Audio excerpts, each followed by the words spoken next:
الحمد للہ نحمده ونستعینه ونستغفره ونؤمن به ونتوکل علیہ ونعوذ باللہ من شرور انفسنا ومن سیئات اعمالنا من يهده الله فلا مضل له ومن يضلله فلا هادي له اما بعد فاعوذ باللہ من الشیطان الرجیم بسم اللہ الرحمن الرحیم ان اللہ يدخل الذین آمنوا وعملوا الصالحات جنات تجری من تحتها الانہار والذین کفروا یتمتعون ویأکلون کما تأکل الانعام والنار مثوی لهم۔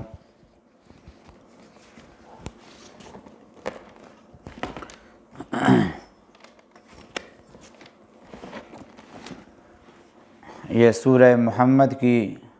آیت نمبر 12 ہے، جس کا ترجمہ یہ ہے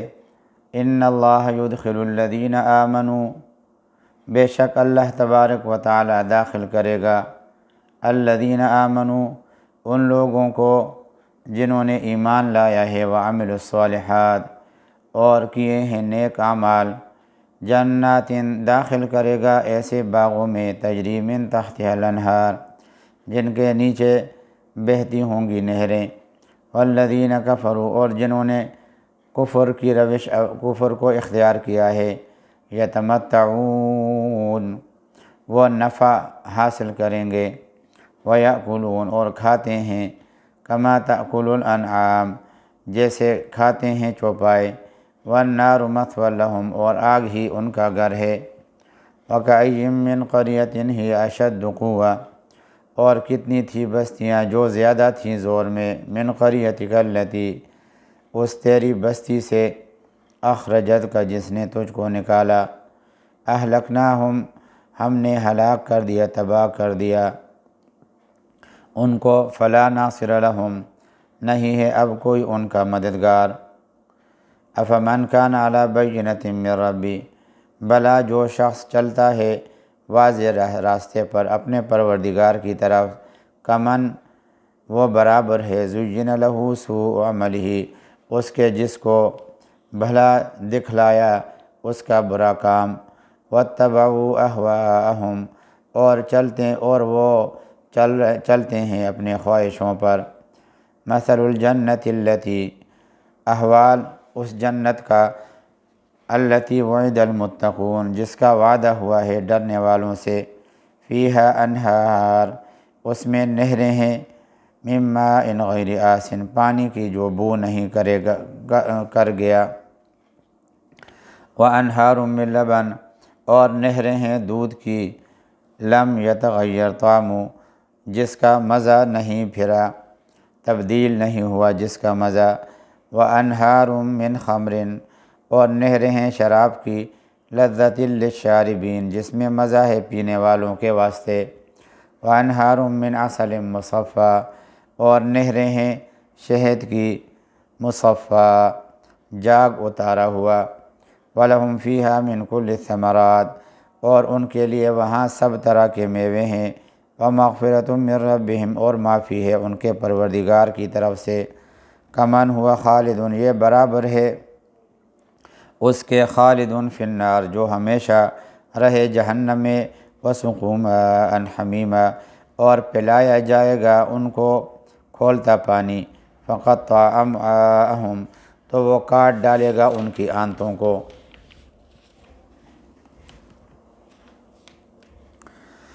دنیا کا پانی کبھی رنگ میں، کبھی بو میں، اور کبھی ذائقے میں متغیر اور تبدیل ہو جاتا ہے، اسی طریقے سے دنیا کا دودھ بگڑ جاتا ہے، اور دنیا کی شراب بدمزہ اور تلخ ہو جاتی ہے، صرف بعض منافع کی خاطر پی جاتی ہے، اور جیسے تمباکو کڑوا ہونے کے باوجود کھایا جاتا ہے اور پھر عادت پڑ جاتی ہے۔ جنت کے پانی اور دودھ اور شراب کے بارے میں بتایا گیا کہ وہ تغیرات سے محفوظ ہوں گے، بدمزگی کی آفات سے بھی وہ محفوظ ہوں گے، اور جنت کا دوسری مضرتوں اور مفاسد سے خالی ہونا سورہ صافات کے اندر بھی انشاءاللہ آئے گا، جس میں ہے لا فیہا غول ولا ہم عنہا ینزفون۔ اس طریقے سے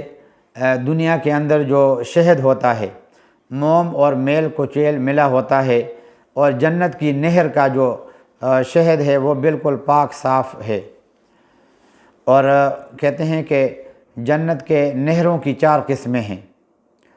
پانی کا نہر ہوگا، دودھ کا نہر ہوگا، شراب کا نہر ہوگا، اور شہد کا یہ نہر ہوگا۔ وَمِنْهُمْ مَنْ يَسْتَمِعُ إِلَيْكَ، اور اے نبی صلی اللہ علیہ وسلم بعض آدمی ایسے ہیں یعنی منافقین، یستمع الیک، کہ وہ آپ کی تبلیغ و تعلیم کے وقت ظاہر میں آپ کی طرف کان لگاتے ہیں، حتیٰ اذا خرجوا من عندک، یہاں تک کہ جب وہ لوگ آپ سے اٹھ کر مجلس سے باہر جاتے ہیں، قالوا للذین اوتوا العلم، تو دوسرے اہل علم صحابہ سے کہتے ہیں، ماذا قال آنفا، کہ حضرت نے ابھی جب ہم مجلس میں تھے کیا بات فرمائی تھی۔ ان کا یہ کہنا ایک قسم کا استہزاء ہے، اور اس سے یہ جتلانا تھا کہ آپ کی گفتگو کو قابل التفات نہیں سمجھتے تھے، نعوذ باللہ، اور یہ سب کچھ اپنے نفاق کی وجہ سے کرتے تھے۔ آگے حضرات صحابہ کرام کے سامنے بھی اس انداز سے تذکرہ کرتے تھے کہ گویا وہ اس قابل بات ہی نہیں تھی کہ ہم اس کی طرف توجہ کرتے یا اس کو ہم سن لیتے، نعوذ باللہ۔ اولئک الذین طبع اللہ علی قلوبہم، حق تعالی شانہ نے ان کے دلوں پر مہر لگا دی ہے، واتبعوا اہواءہم، اور وہ اپنی خواہشات نفسانی پر چلتے ہیں، والذین اہتدوا، اور جو لوگ راہ پر ہیں یعنی مسلمان ہو چکے ہیں، زادہم ھدی وآتاہم تقواہم، اللہ تعالیٰ ان کو احکام سننے کے وقت اور زیادہ ہدایت دیتا ہے اور ان کو تقوی کی توفیق دے دیتا ہے۔ فَهَلْ يَنظُرُونَ إِلَّا السَّاعَةَ، یہ لوگ بس قیامت کے منتظر ہیں کہ وہ ان پر دفعتاً آ پڑے، ان تأتیہم بغتہ، کہ وہ ان پر آ کھڑی ہو دفعتاً اچانک، فقد جاء اشراطها، سو آ چکی ہیں اس کی نشانیاں، فأنى لهم اذا جاءتهم ذکراہم، پھر کہاں نصیب ہوگا ان کو جب وہ آ پہنچے ان پر سمجھ پکڑنا، اس وقت ان کو سمجھنا کہاں میسر ہوگا۔ اشراط یہ قیامت کے علامات کو کہا جاتا ہے، اور قیامت کی ابتدا خود نبی کریم صلی اللہ علیہ وسلم کے بعثت سے ہی ہو جاتی ہے، کیونکہ ختم نبوت بھی قرب قیامت کی ایک علامت ہے۔ اس طریقے سے شق قمر کے معجزے کو بھی قرآن کریم نے اقتربت الساعۃ کے ساتھ فرمایا ہے کہ یہ بھی علامات قیامت میں سے ہے، اور یہ تو وہ علامات ہیں جو کہ نزول قرآن کے وقت جو ہے وہ ظاہر ہو چکی تھیں، اور بہت سی ایسی علامات ہیں جو احادیث صحیحہ سے ثابت ہیں، اور حضرت انس رضی اللہ تعالیٰ عنہ کی ایک روایت میں ہے کہ وہ فرماتے ہیں کہ میں نے نبی کریم صلی اللہ علیہ وسلم سے سنا، آپ فرما رہے تھے کہ قیامت کی علامات یہ ہیں، مثلا ایک علم اٹھ جائے گا، نمبر 2 جہل بڑھ جائے گا، نمبر 3 زنا کی کثرت ہوگی، نمبر 4 شراب خوری کی کثرت ہوگی، نمبر 5 مرد کم رہ جائیں گے، نمبر 6 عورتیں بڑھ جائیں گی، اور یہاں تک کہ 50 عورتوں کا ایک ہی کفالت برداشت کرنے والا ہوگا۔ اور حضرت ابو ہریرہ رضی اللہ تعالیٰ عنہ آپ صلی اللہ علیہ وسلم کا ارشاد گرامی نقل فرماتے ہیں کہ جب مال غنیمت کو شخصی دولت سمجھ لیا جائے اور امانت کو مال غنیمت قرار دیا جائے کہ حلال سمجھ کر کھا جائیں، اور زکوٰۃ کو تاوان سمجھا جائے، اور علم دین و دنیاوی اغراض کے لیے حاصل کیا جائے، اور مرد اپنی بیوی کی اطاعت اور اپنی ماں کی نافرمانی کرنے لگے، اور دوست کو اپنے قریب کرے اور باپ کو دور کر دے، اور مساجد میں شور و شغب ہونے لگے، اور قوم کا سردار ان میں سے سب سے فاسق اور بد کردار بن جائے اور قوم کا نمائندہ ان سب میں رذیل ہو جائے، اور شریر آدمی کا اکرام صرف اس لیے کیا جائے کہ نہ کرنے کی صورت میں اس سے تکلیف پہنچنے کا اندیشہ ہو، اور گانے والی عورتوں کا گانا عام ہو جائے، اور گانے وغیرہ پھیل جائیں، اور شرابیں پی جانے لگیں، اور اس امت کے آخری لوگ اپنے سے پہلے جو گزرے ہیں اسلاف ان پر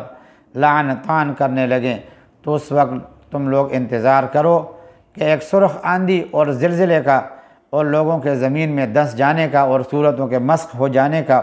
اور آسمان سے پتھروں کے برسنے کا، یہ علامات جو ہے آپ صلی اللہ علیہ وسلم نے بیان فرمائی ہے۔ فَاعْلَمْ أَنَّهُ لَا إِلَٰهَ إِلَّا اللَّهُ، سو تو جان لے کہ بجز اللہ کے اور کوئی قابل عبادت کے نہیں، وَاسْتَغْفِرْ لِذَنبِكَ، اور معافی مانگ اپنے گناہوں کے واسطے، وَلِلْمُؤْمِنِينَ وَالْمُؤْمِنَاتِ، اور ایماندار مردوں اور عورتوں کے لیے، وَاللَّهُ يَعْلَمُ مُتَقَلَّبَكُمْ وَمَثْوَاكُمْ،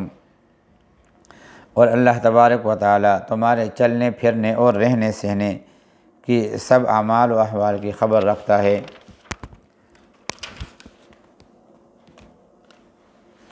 وَيَقُولُ الَّذِينَ آمَنُوا، اور جو لوگ ایمان والے ہیں وہ کہتے رہتے ہیں، لولا نزل سورہ، کیوں نہ اتری ایک سورت، فَإِذَا أُنزِلَتْ سورہ، پھر جب اتری ایک سورت، محکمۃ، مضبوط، پھر جب کوئی سورت نازل ہوتی ہے اور اس میں صاف صاف محکمۃ، اس میں جہاد کا بھی صاف صاف ذکر ہوتا ہے، وَذُكِرَ فِيهَا الْقِتَالُ، اور اس میں جہاد کا بھی صاف صاف ذکر ہوتا ہے،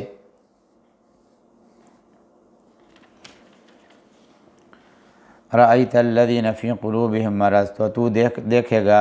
ان لوگوں کو جن کے دل میں روگ ہے، يَنظُرُونَ إِلَيْكَ نَظَرَ الْمَغْشِيِّ عَلَيْهِ مِنَ الْمَوْتِ، وہ دیکھتے ہیں تیری طرف، نظر المغشی، جیسے کوئی بے ہوش پڑا ہوا مرنے کے وقت دیکھتا ہے، فَأَوْلَىٰ لَهُمْ، سو خرابی ہے ان کی، طاعۃ وقول معروف، حکم ماننا اور بلی بات کہنا، فَإِذَا عَزَمَ الْأَمْرُ، پھر جب تاکید ہو کام کی،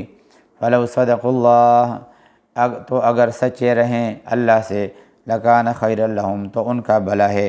فَهَلْ عَصَيْتُمْ إِن تَوَلَّيْتُمْ أَن تُفْسِدُوا فِي الْأَرْضِ، پھر تم سے یہ بھی توقع ہے کہ اگر تم کو حکومت مل جائے، أن تُفْسِدُوا فِي الْأَرْضِ، تو خرابی ڈالو زمین میں، وَتُقَطِّعُوا أَرْحَامَكُمْ، اور قطع کرو اپنی قرابتیں، أُولَٰئِكَ الَّذِينَ لَعَنَهُمُ اللَّهُ، ایسے لوگ ہیں جن پر لعنت کی اللہ تعالیٰ نے، فَأَصَمَّهُمْ، پھر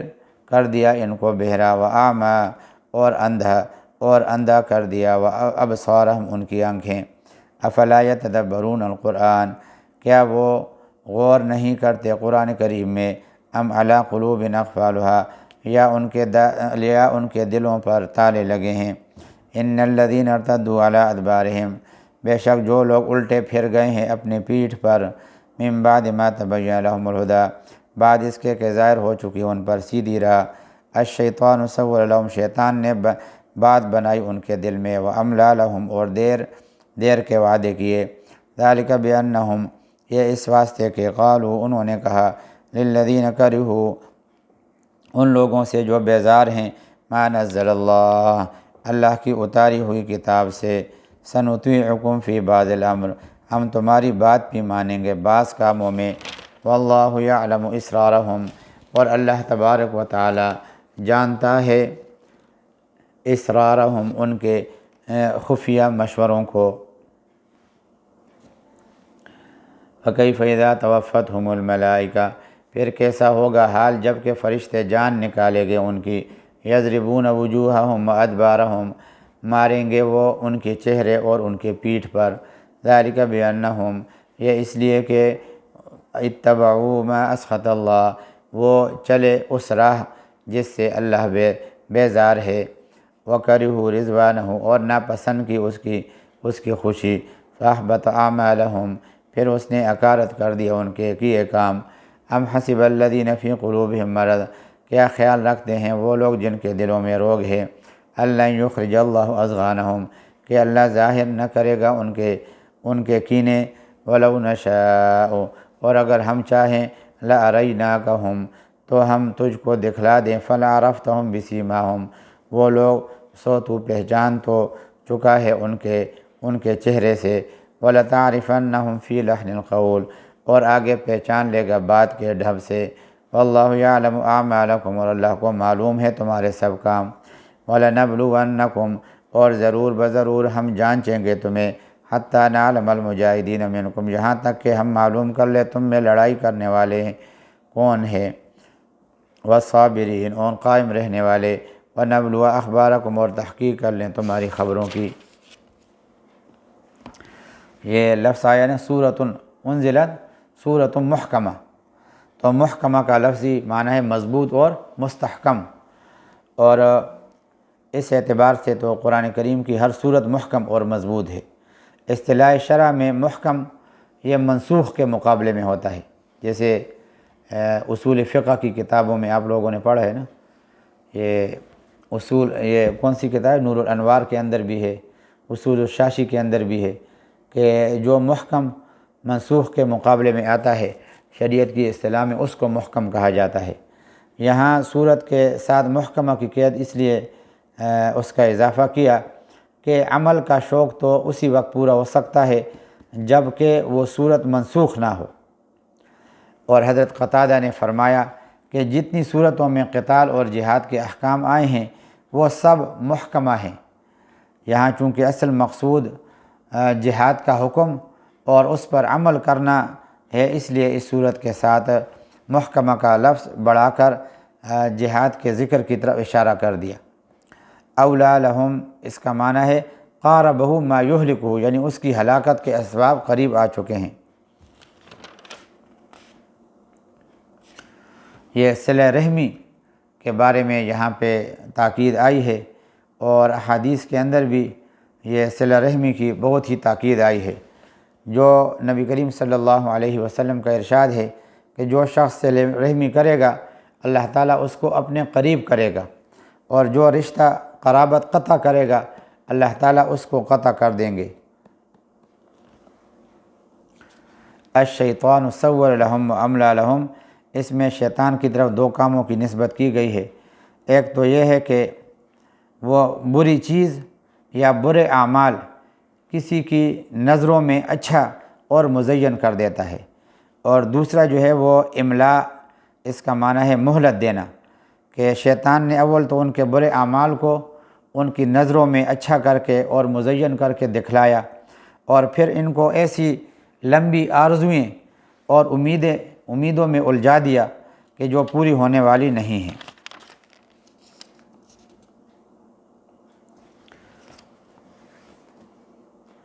وَلَوْ نَشَاءُ لَأَرَيْنَاكَهُمْ فَلَعَرَفْتَهُمْ بِسِيمَاهُمْ، یعنی اگر ہم چاہیں آپ کو بالتعین منافقین کو دکھلا دیں، کہ متعین طور پر آپ کو بتا دیں کون کون سے منافق ہیں، اور ان کا ایسا حلیہ بتا دیں جس سے آپ ہر ایک منافق کو شخصی طور پر پہچان لیں۔ قرآن کریم نے اس مضمون کو لو کے لفظ کے ساتھ دیکھو بیان کیا، ولو، جس کا استعمال ایسی شرط کے لیے ہوتا ہے کہ جس کا وقوع نہ ہوا ہو، اس لیے اب مفسرین نے اس آیت کا یہ معنی کیا ہے کہ اگر ہم چاہتے تو ہر منافق کو آپ کو شخصی طور پر متعین کر کے بتلا دیتے، مگر ہم نے حکمت اور مصلحت اور اپنی حلم و بردباری کی وجہ سے ان کو اس طرح رسوا کرنا پسند نہیں کیا، تاکہ ضابطہ یہ قائم رہے کہ تمام امور ان کے ظاہر پر محمول ہوتے ہیں، اور باطنی حالات اور دل کے اندر پوشیدہ چیزیں صرف اور صرف اللہ تبارک و تعالی ہی کے حوالے ہیں، اور اللہ ہی اس کو جانتا ہے۔ ان الذین کفروا وصدوا عن سبیل اللہ، جو لوگ منکر ہوئے، وصدوا عن سبیل اللہ، اور روکا انہوں نے اللہ کے راہ سے، وشاقوا الرسول، اور مخالف ہو گئے رسول سے، من بعد ما تبین لهم الہدی، بعد اس کے کہ ظاہر ہو چکی ان پر سیدھی راہ، لن یضروا اللہ شیئا، وہ نہ بگاڑ سکیں گے اللہ کا کچھ، وسیحبط اعمالکم، اور برباد ہو جائیں گے ان کے سب کام۔ یا ایھا الذین آمنوا، اے ایمان والے لوگو، اطیعوا اللہ و اطیعوا الرسول،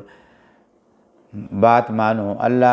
اللہ کی، واطیعوا الرسول، اور رسول کی اطاعت کرو، ولا تبطلوا اعمالکم، اور ضائع مت کرو اپنے کیے ہوئے اعمال۔ ان الذین کفروا، بے شک جو لوگ منکر ہوئے، وصدوا عن سبیل اللہ، اور روکا لوگوں کو اللہ کے راستے سے، ثم ماتوا، پھر مر گئے، وہم کفار، کفر کی حالت میں، فلن یغفر اللہ لہم، اللہ ہرگز نہیں بخشے گا ان کو۔ فلا تہنوا، سو تم بزدل مت ہو جاؤ، وتدعوا الی السلم، اور صلح کی طرف پکارنے والے اور صلح کی طرف نہ پکارنے لگو۔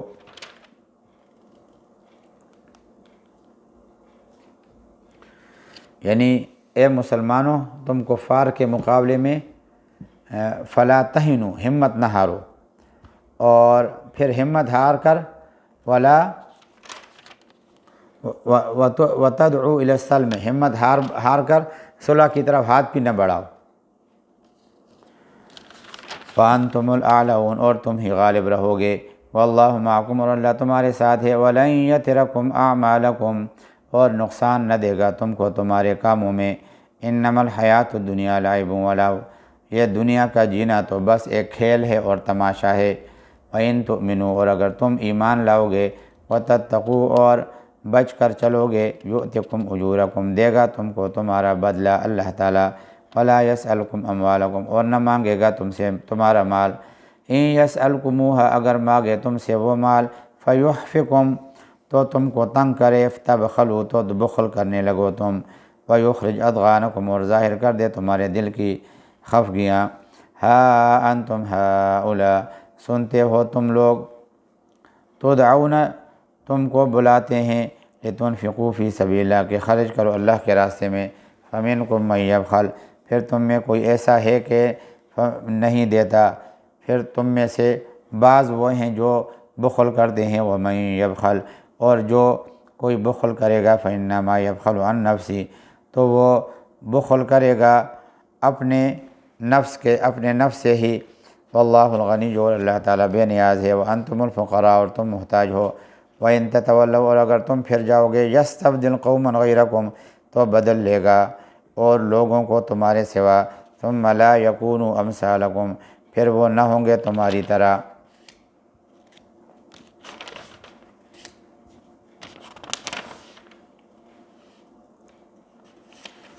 یہ مختلف الفاظ یہاں پہ آیت کے اندر آئے ہیں نا، ایک تو ہے ان یسألکموہا فیحفکم، یہ احفا کیا ہے؟ احفا کہتے ہیں مبالغہ اور کسی کام میں آخر تک پہنچنا، جس کام کے اندر مبالغہ ہو، یعنی بالکل اس کے انتہا تک پہنچا جائے، اس کو عربی کے اندر احفا کہتے ہیں۔ اور آگے جو دوسری آیت ہے نا، جس میں بخل کے بارے میں بات ہے، اللہ تعالیٰ کے جس کا مفہوم یہ ہے کہ اللہ تعالیٰ تم سے تمہارے اموال پورے طلب کرتا ہے، تو تم بخل کرنے لگتے، اور اس حکم کی تعمیل تمہیں ناگوار ہوتی، یہاں تک کہ ادائیگی کے وقت تمہاری یہ ناگواری ظاہر ہو جاتی، لیکن اللہ تبارک و تعالیٰ نے پورا مال تم سے طلب نہیں کیا۔ تو آگے لا یسألکم سے مراد یہی ہے جو دوسری آیت فیحفکم کی قید کے ساتھ آیا ہے۔ مطلب دونوں آیتوں کا یہ ہے کہ اللہ تعالیٰ نے جو کچھ مالی فرائض، زکوٰۃ وغیرہ تم پر عائد کیے ہیں، اول تو وہ خود تمہارے فائدے ہی کے لیے ہیں، اللہ تعالیٰ کا اپنا اس میں کوئی فائدہ نہیں۔ دوسرے پھر ان فرائض میں اللہ تعالیٰ نے اپنی رحمت سے تمہارے مال کا اتنا تھوڑا سا حصہ فرض کیا ہے جو کسی طرح وہ انسان کے لیے یعنی کبیدہ خاطر نہیں بنتا۔ جیسے زکوٰۃ میں 40واں حصہ، زمین کے پیداوار میں 10واں یا 20واں حصہ، اور بکریوں میں سے 100 بکریوں میں 1 بکری، تو اللہ تبارک و تعالیٰ تم سے سارے مال کو طلب نہیں کرتا، اس لیے جن کا دینا ناگوار اور بار خاطر تباً ہوتا، تو وہ سارا مال جو ہے نا وہ فرض ہونے کی صورت میں ہوتا، بلکہ یہاں پہ قلیل مال۔ یخرجکم اضغانکم، اضغان یہ زغنن کی جمع ہے، جس کا معنی مخفی کینہ، یعنی دل کے اندر جو کینہ کرتے ہیں، بغض، اور یہاں مخفی کینہ سے مراد کراہت اور ناگواری ہے۔ یہ سورہ محمد ہم نے ختم کر دی ہے، اس کی مختصر تشریح کے ساتھ اور لفظی ترجمے کے ساتھ۔ انشاءاللہ پھر جو ہے ہم سورہ فتح شروع کریں گے۔ اللہ تبارک و تعالی ہمیں عمل کرنے کی توفیق نصیب فرمائے۔ وآخر دعوانا ان الحمدللہ رب العالمین۔